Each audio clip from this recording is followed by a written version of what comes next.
Purple Eagles Weekly is brought to you by Ant Pro Sports Elite Team Gear, Wendy's Old Fashioned Hamburgers, Steve Baldo Ford in Niagara Falls, Crown Plaza Hotel Niagara Falls, the official hotel of Niagara Athletics, and by Pepsi.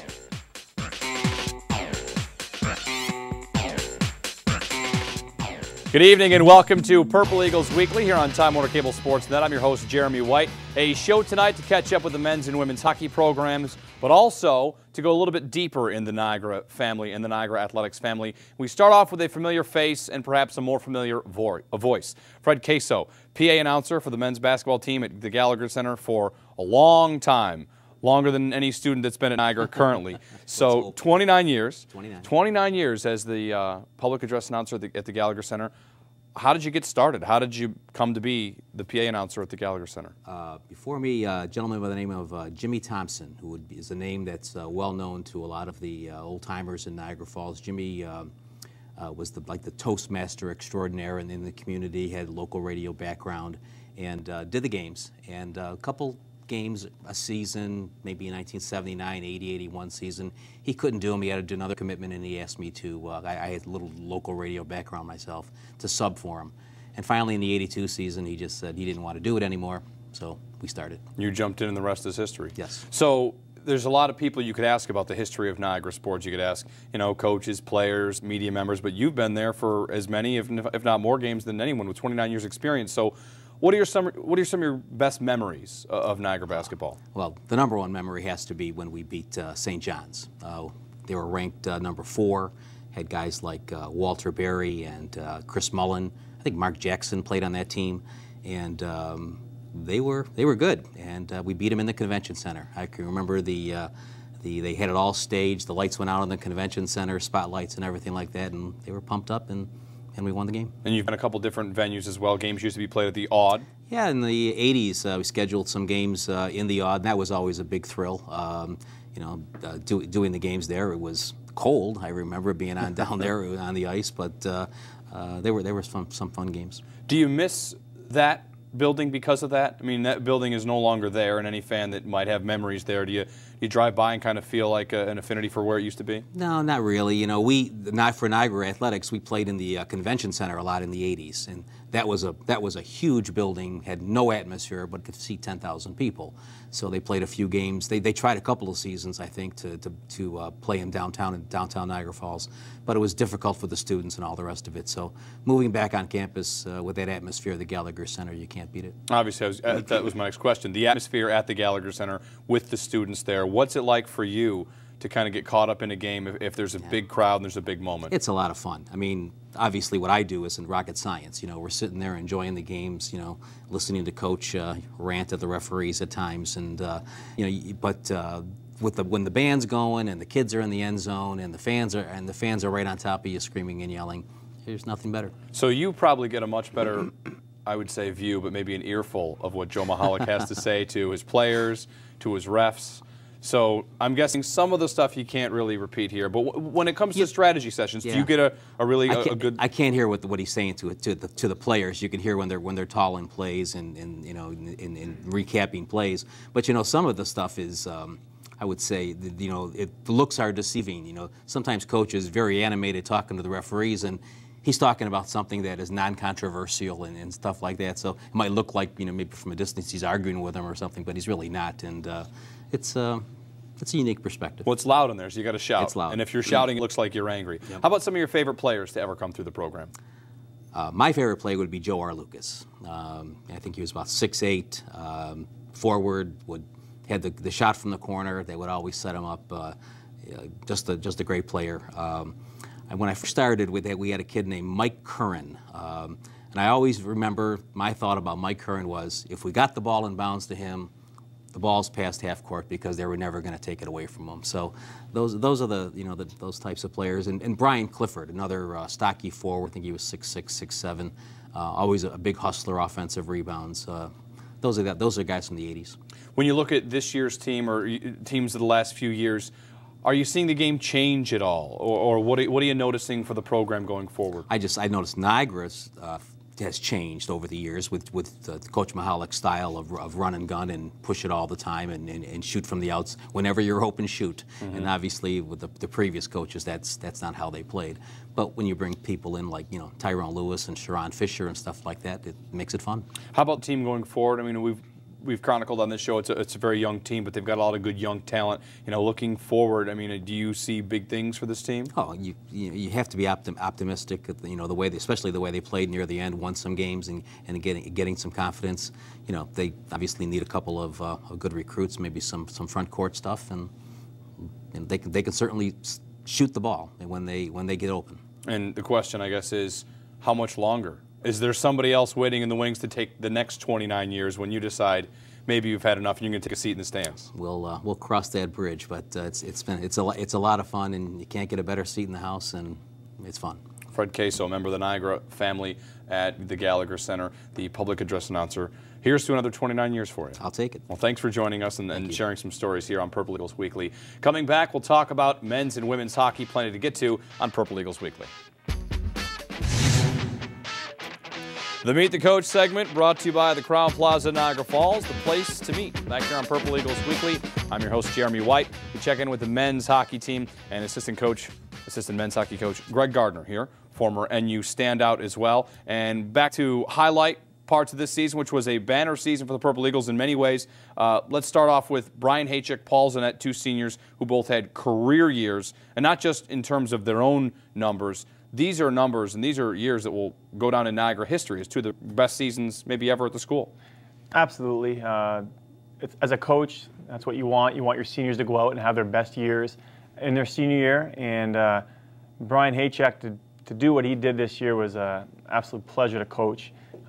He scored some big, timely goals. He was fast, and just the amount of points. And we leaned on him so hard all year. It was amazing. And his counterpart, Paul, he ended up with 54 points, and right now he's tied or leading the nation in goals. It's just an amazing story for both these guys. What's it mean for the program when you talk about players that are coming up, that they can look at these guys and look at these numbers? And maybe if you're an aspiring college hockey player, you see that big-time numbers are put up in the Niagara program. Is that a recruiting tool?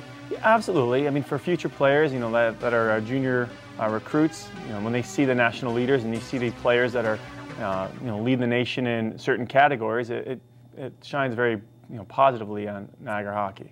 Niagara hockey also playing host to some great players from around the world. The World Juniors came to Dwyer Arena, so you had an opportunity, you yourself as well as a lot of the players, to interact with some of the greatest talent in the world. What was it like with the World Juniors? Oh, it was such an amazing experience to have the World Juniors at Dwyer Arena, part of it at the HSBC. It was a very, very unique tournament.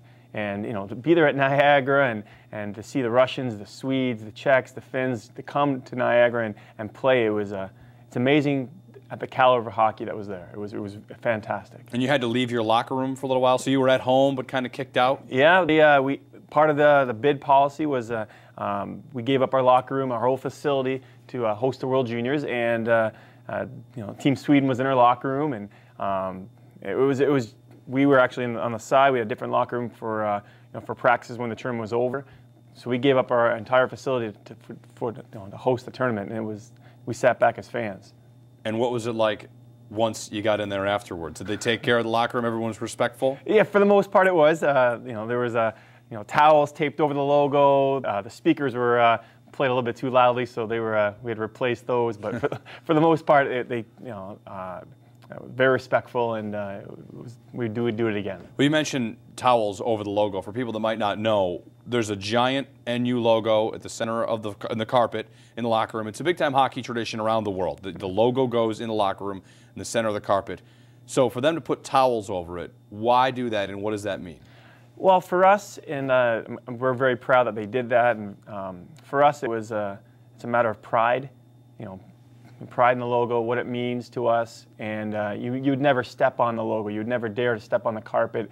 You'll see fellow alumni come back to our room, being deep in conversations, and as they walk towards the logo, kind of part ways. As they're talking, kind of keep continuing on. They would just, for 4 years, you just never ever step on it. And I think in 15 years, it's only been stepped on maybe 2 or 3 times. What happens when it is stepped on? Oh, it's taken care of internally, but I think the few times it has been stepped on, it was a coach's decision. And one other thing that happened this year at Dwyer Arena, the number 6 went up to the rafters in memory of Megan Redenbach. A magical night. I mean, a great night and a great reason to put a number up in the rafters. Tell us about what that meant to the school, what it meant to the Redenbach family. Like, what did that mean? It's still touching today, just thinking about it. And I think for our players, you know, as young college student athletes, you get caught up in your own world of going to class, practicing, games, you're fatigued, you know, you get caught up in that own world. And I think in a bigger picture, having Megan come, you know, being introduced to our team, it opened their eyes that there's more to life than just what's going on in the moment. And she was a very special girl. Her fight and what she was, you know, what she did, it's so inspirational. And having her come, you know, just being host to her and allowed us to be better people. And I know when she lost her fight, it touched 25, 26 hockey players that you know, that are, you know, A-type males, and there was teams sobbing, and it was a very emotional time. And for us to honor her, who fought very, very hard, and to use her quote, "Man up," it really is inspirational. And I'm very proud to see her number 6 in Redenbach. Yeah, every time I step foot into Dwyer Arena. And before I let you go, I want to ask just one more question, because all these things we've chronicled, the World Juniors, Megan's number being retired, first year in Atlantic hockey, historic seasons from Paul and Brian. When you think about the 2010-2011 season, what will you remember? Wow, that's a very good question. I think, you know, pretty much you've touched on all of that. You know, the newness of the league, you know, all the instant rivalries with all the teams we haven't really played before, the Air Force Academy going out west, going to Army, you know, the instant rivalries with RIT and playing against teams like Mercyhurst and Canisius and Robert Morris. It was a very good year, and having, you know, our senior captain do what he did, and you know, Paul with his points, and just, you know, overall our incoming freshman class playing like they did. It was a very good season. Indeed. Greg Gardner, assistant men's hockey coach for the Niagara Purple Eagles men's hockey team, from men's to women's, next on Purple Eagles Weekly. Back on Purple Eagles Weekly here on Time Warner Cable Sportsnet, Jeremy White with women's head hockey coach Chris McKenzie. Thanks for coming back again. Oh, it's good to be back. Lots to get to talk about a momentous season for you guys on the ice, off the ice. I'll start with how I finished up with Greg Gardner, which is, when you look back at this season, what will be the one thing you remember that sticks out in your mind about 2010-2011? I think it was a real period of growth for us. We really learned a lot about ourselves. We were very young, and we had a few bumps in the road, but we got better and better. And you know, it really will serve, this experience will serve as fertilizer for the future. You had a slow start to the season, but a strong finish. Yeah. Second in the conference for the second straight year. So yeah.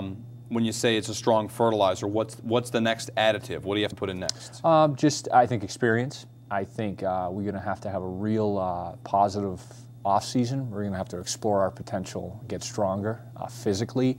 And, you know, really with the experience will come some mental toughness. I think that'll really help us improve going forward. Now, you personally, obviously, as a former hockey player, and this is your second year coaching the women's team, how has the evolution of you as a coach really taken place, from, you know, playing on the men's side to coaching on the women's side? Is it something you've kind of just grown into, or is there a constant learning process for you about the differences of the game, maybe the big ones, maybe the subtle ones? Yeah, there's a lot of you learn every year. I mean, anyone who's coached for 30 years is still learning. And I'm 2 years in coaching women, and I'm still learning it. There are differences from the men's side. And that being said, it's still a hockey team, and you still treat it, you know, as professional as you can. There are different things in the women's game, but with experience, you know, you come to learn and have a greater appreciation for things. I know with experience, part of the problem is when someone has too much experience, they move on. Senior goaltender Jenny Bauer, who was here just last week, yeah, she now moves on, so you have to do with life after that. What's the contingency plan? You know, and if you're talking about new recruits coming in, what's the pitch for Niagara University?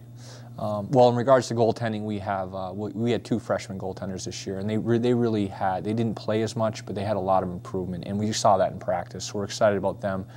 And we're going to be recruiting another freshman goalie for next year. That recruit will be visiting next week, and my guess, my pitch to her or to any recruit is, hey, this is Division I hockey. This is the highest level you can play at.